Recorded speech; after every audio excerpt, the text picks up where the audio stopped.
안녕하십니까. 할렐루야 주 안에서 만나게 되어 매우 반갑습니다.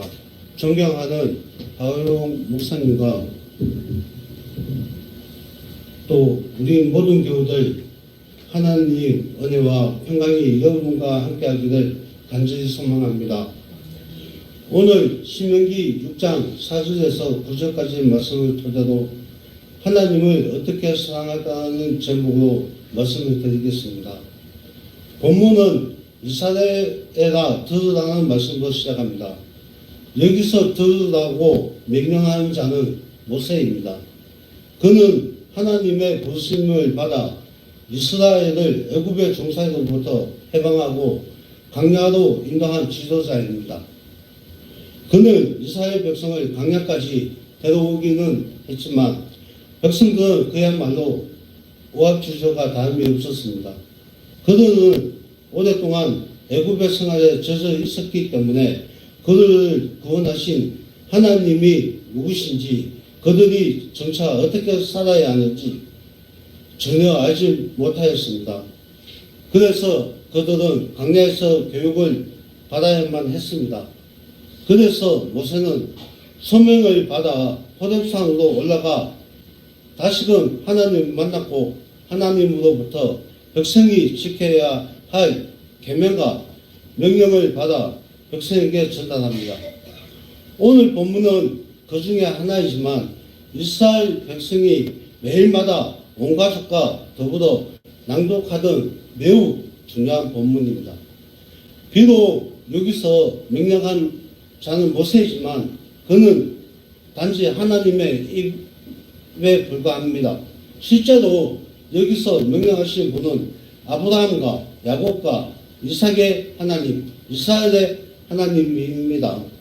다시 말하면 여기서 명령하시는 하나님은 아무나 부를 수 있는 이런저런 하나님이 아닙니다. 누구나 믿을 수 있는 일반적인 하나님도 아닙니다.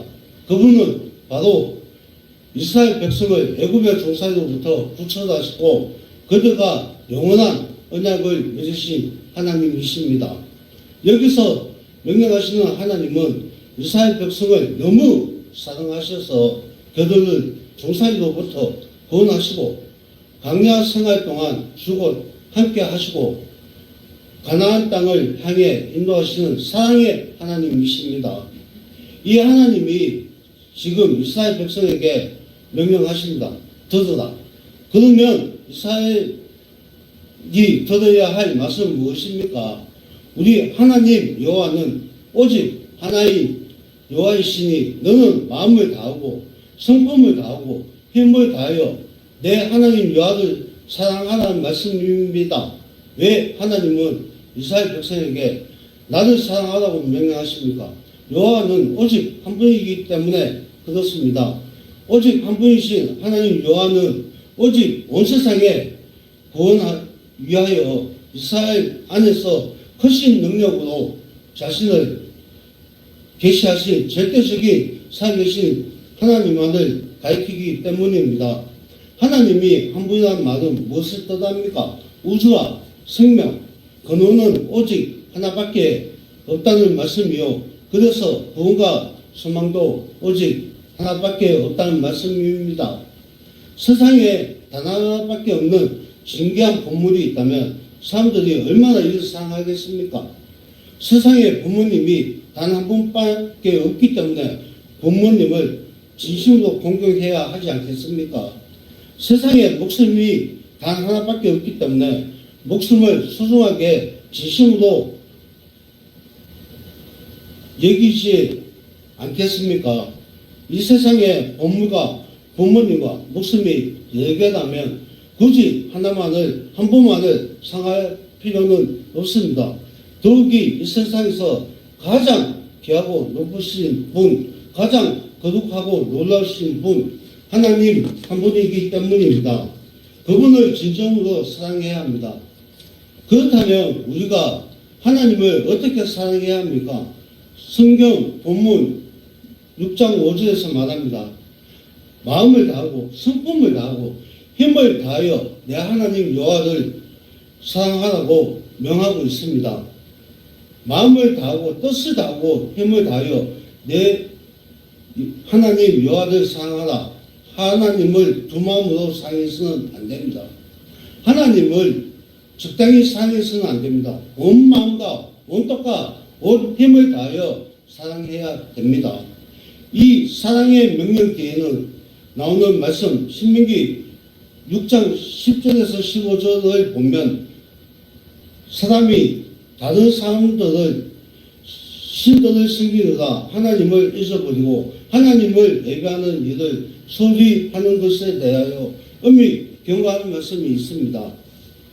내 하나님 여호와께서 내 열조 아브라함과 이삭과 야곱을 향하여 내게 주리라 명하신 땅으로 너를 들어가게 하시고 내가 건축하지 아니하고 크고 아름다운 성읍을 얻게 하시며 내가 채우지 아니하면 아름다운 물건이 가득한 집을 있게 하시며 내가 파지 아니한 우물을 얻게 하시며 내가 심지어 아니한 포도원과 감람나무를 얻게 하사 너를 배불리 먹게 하실 때는 너는 조심하여 너를 애굽 땅 정되었던 집에서 인도하여 내신 여호와를 잊지 말고 내 하나님 여호와를 경외하며 섬기며 그 이름으로 명사할 것이니라. 너희는 다른 신들 곧 내 사면에 있는 백성의 신들을 쫓지 말라.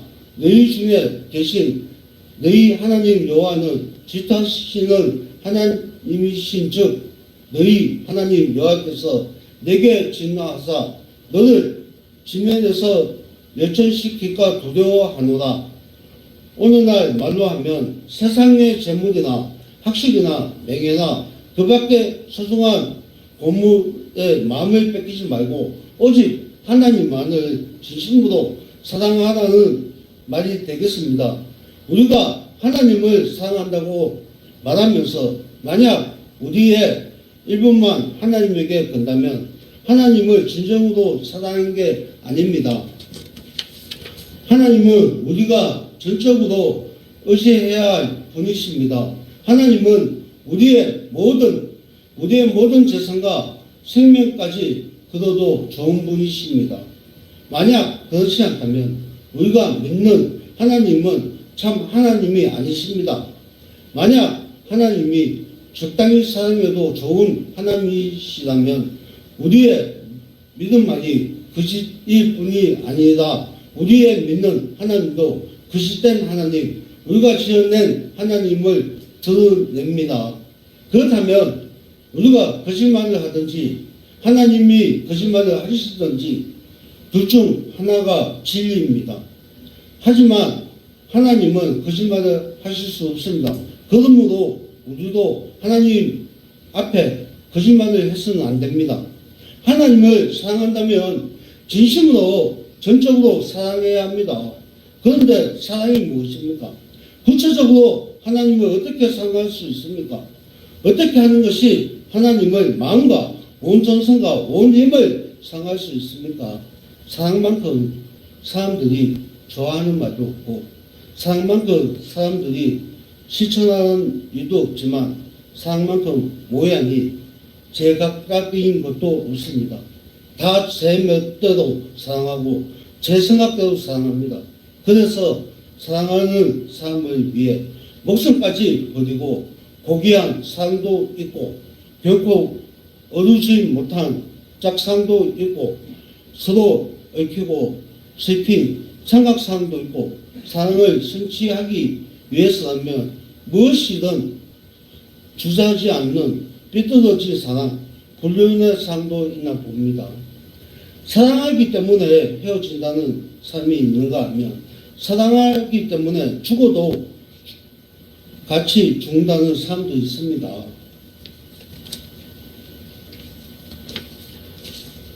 사랑하기 때문에 죽었다는 사람이 있는가 하면 사랑하기 때문에 살았다는 사람도 있습니다. 더욱이 요즘 사람들은 사랑이 움직인다고 합니다. 사랑의 대상이 이리저리로 바뀐다는 말입니다. 사람마다 사랑의 대상도 얼마나 다른지 알 수 없습니다. 어떤 사람은 한 사람을 좋아합니다. 어떤 사람은 여러 사람을 좋아합니다. 어떤 사람은 사랑하는 사람을 수시로 바꿉니다. 어떤 사람은 사랑은 사람보다 동물과 식물, 심지어 강물을 더 사랑합니다. 어떤 사람은 사랑보다 이념을 더 사랑합니다. 이 사랑이 하도 여러 모양이고 하도 여러 꼴을 갖추고 있으니 세상이 이렇게 어지러운가 봅니다. 하나님과 마음과 성품과 힘을 다하는 것은 우리에게 우리 자신의 것을 더 이상 남기지 않는다는 것을 말합니다. 그러나 그것은 우리의 상식을 의미하지 않습니다.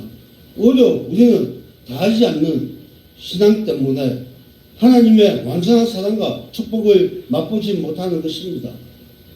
다 기독교는 자기들 잃어버림으로써 자기들 다시 찾는 종교입니다. 우리가 우리의 전부를 다 하여 하나님을 사랑하는 삶을 살 때 우리는 하나님의 완전한 사랑 안에서 우리를 다시 발견하게 될 것입니다. 성도 여러분, 독생자를 주신 완전한 사랑으로 우리를 사랑하시는 하나님께 우리도 우리 전부를 다하여 우리의 사랑을 들 수 있기를 바랍니다. 우리 본문은 하나님을 참으로 사랑하는 방법이 무엇이다 합니까? 바로 그 뒤에 나온 말씀입니다. 오늘날 내가 내게 명하는 이 말씀을 너희는 마음을 새기고 너희 자녀에게 부지런히 가르치며 집에 앉아 있었든지 길을 향했든지 누워 있었든지 일어날 때든지 이 말씀을 강론할 것이며 너는 그것을 손목에 메어 비호를 삼으며 내 미간에 붙여 표를 삼고 내 집 문세 주와 바깥문에 기도할지니라. 어떤 사람은 하나님을 진심으로 사랑하는 비결은 하나님을 예배하는 것이라고 합니다. 어떤 사람은 하나님을 진심으로 사랑하는 비결을 하나님의 뜻을 행하는 것이라고 합니다. 어떤 사람은 하나님에게 많은 제물을 드리는 것이라고 합니다. 하지만 하나님은 어떤 분이십니까? 하나님을 무엇을 좋아하시는지 제대로 알지 못하면서 어떻게 하나님을 사랑할 수 있단 말입니까? 옛날 어느 마을에 어떤 양반이 이른 아침에 종을 불러 이렇게 말했습니다. 얘야, 오늘 너는 한양에 좀 갔다가 와야 하겠다. 종은 예, 알겠습니다, 주인님 하고 대답하였습니다. 그런데 잠시 후에 주인을 물건을 챙겨 종에게 심부름 시키려고 종을 부르니 도저히 어디에 있는지 대답이 없고 하루 종일 찾을 수가 없었습니다. 해가 질 때가 되자 종이 어슬렁거리며 주인 앞에 나타났습니다. 이놈, 오늘 너를 한양에 보내려고 하루 종일 찾았는데 어디 갔다 오는 거냐? 라고 주인이 다그치니 종의 대답이 참으로 웃깁니다. 네, 주인님, 방금 한양에 다녀왔습니다. 주인이 시킨 대로 한양에 다녀왔다는 이야기입니다. 주인이 왜 한양에 보내는지 무슨 심부름을 해야 하는지도 모르고 한양에 다녀온 것입니다. 제 할 일은 다 했다는 이야기입니다. 이게 주인을 기쁘게 해드리는 일입니까? 우리가 이 종이 어리석다고 비웃을지도 모르지만 어쩌면 우리도 이런 여든 종이 되고 있지 않은지 반성해 봐야 합니다. 우리도 지금까지 하나님은 어떤 분이시고 하나님은 어떤 말씀을 하는지를 제대로 알려고 하지 않고 하나님의 일을 열심히 하기만 하면 된다고 착각해 오지는 않았습니까? 하나님의 일은 하려면 하나님 말씀을 잘 들어야 하고 하나님 말씀을 잘 들어야 하나님의 일을 할 수 있습니다. 그렇기 때문에 하나님은 우리 무엇보다 우리가 하나님 말씀을 열심히 듣고 열심히 알고 깨닫기를 원하십니다. 예수님이 오늘날 마르다의 집을 방문하셨습니다. 예수님이 오신 것이 너무 기쁜 나머지 마르다가 예수님을 극심히 영접하였습니다. 예수님이 시장하실까봐 실제로 많이 시장하실 겁니다만 마르다는 복에 들어가는 맛있는 음식을 차리느라 매우 분주하였습니다. 그런데 그때 언니 일을 거두어줘야 할 여동생 마리아는 예수님 바다에 앉아 예수님 말씀을 열심히 듣고 있었습니다. 그러자 화가 난 언니 마르다는 예수님에게 주님, 내 동생이 나 혼자 일하게 내버려 두고 있는 것을 보지 않습니까? 나를 도와주라고 말씀해 주소서라고 했습니다. 당연히 동생 마리아를 꾸짖으실 줄 알았던 마르다는 예수님에게 뜻밖의 충고를 말씀을 들었습니다. 마르다야, 내가 많은 음식을 차리려고 애쓴 것은 좋으나 몇 가지 음식만 차리라든지 한 가지 음식만이라도 좋겠다. 마리아는 더 좋은 편을 택하였으니 뺏기지 않을 것이다. 누가복음 10장 38절에서 42절에 예수님도 예수님을 위한다시고 많은 일을 벌리는 것보다 그 이전에 먼저 예수님 말씀을 듣는 삶을 사랑하십니다. 예수님의 말씀을 진지하게 듣고 새기고 가르치는 것이 예수님을 사랑하는 방법입니다.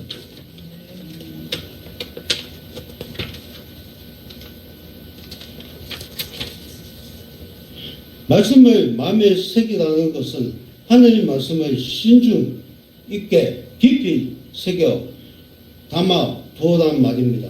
하나님의 말씀을 건성으로 그냥 지나가는 말씀으로 가볍게 들을 것이 아니다.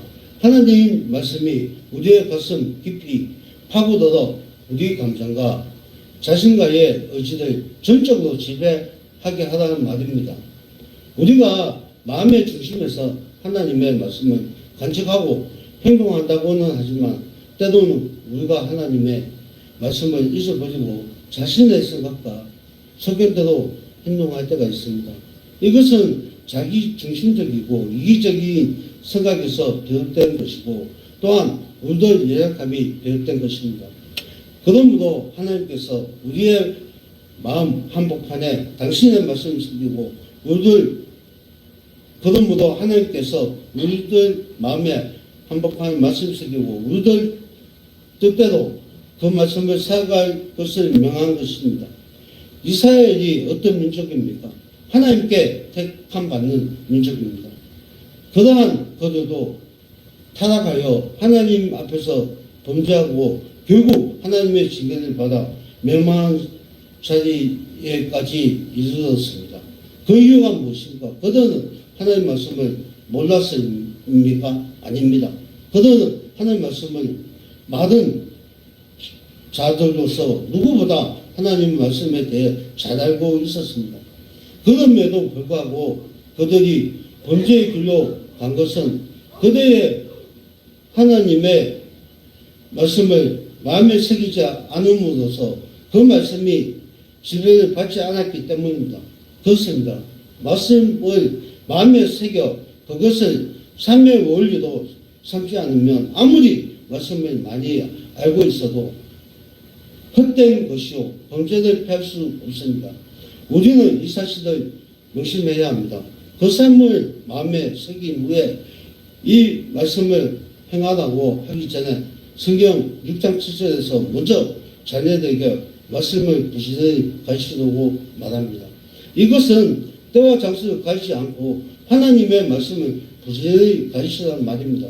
물론 여기서 가르쳐야 할 직접적인 대상은 이스라엘 백성들이 자녀들입니다. 그러나 이는 우리에게 적용될 때 자기 자녀뿐 아니라 하나님 말씀을 모르는 모든 사람에게 그 대상이 확대됩니다.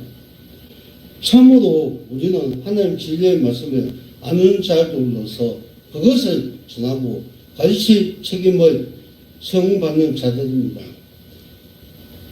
에스겔은 이스라엘을 위해 파수꾼도 안명을 받았는데 그건 할 일 없는 하나님의 입을 말을 듣고 그분을 대신하여 이스라엘을 깨우치는 것이었습니다. 우리 자손들에게 하나님이 어떤 분이시며 그분이 행하신 구원의 행위가 어떤 것인지 가르쳐주고 들어줘야 한다는 말입니다. 그 이유는 후손들이 길이 하나님의 은혜를 잃어버리지 않도록 하기 위한 것입니다. 과거에 베푸신 하나님의 원청은 그 삼아 앞으로 하나님의 은혜 가운데 사도하기 위한 것입니다. 그야말로 구원의 역사는 단절되지 않고 계속 이어집니다.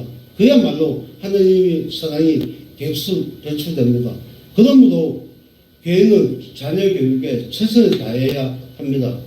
흥미로운 사실은 6장 8절에서 9절에서 말씀을 쓴 종이를 손목에 메고 이마에 붙이고 집 문서지와 바깥문에 기록하라는 말씀입니다. 집 안팎에 성경을 걸어놓고 종종 볼 수 있습니다만 말씀을 손에 걸고 이마에 붙이는 사람은 보지 못했습니다. 이스라엘 백성이 얼마나 이들 실천했는지 잘 모르겠으나 처음에는 잘했을 것입니다. 시간이 흘러도 귀찮고 어색하고 조롱거리가 되니까 일을 하지 않았을 법합니다. 이 말씀의 진리가 무엇입니까? 하나님의 말씀은 내 눈에 띄기 좋은 손에 붙여 다니고 남의 눈에 띄기 좋게 이마에 붙이고 다니란 말입니다. 그만큼 말씀의 생각과 행동을 지배하도록 어디서나 말씀 보게 하고 있게 하단 말입니다. 그래야 하나님을 진심으로 사랑할 수 있는 것입니다. 감사합니다. 아멘.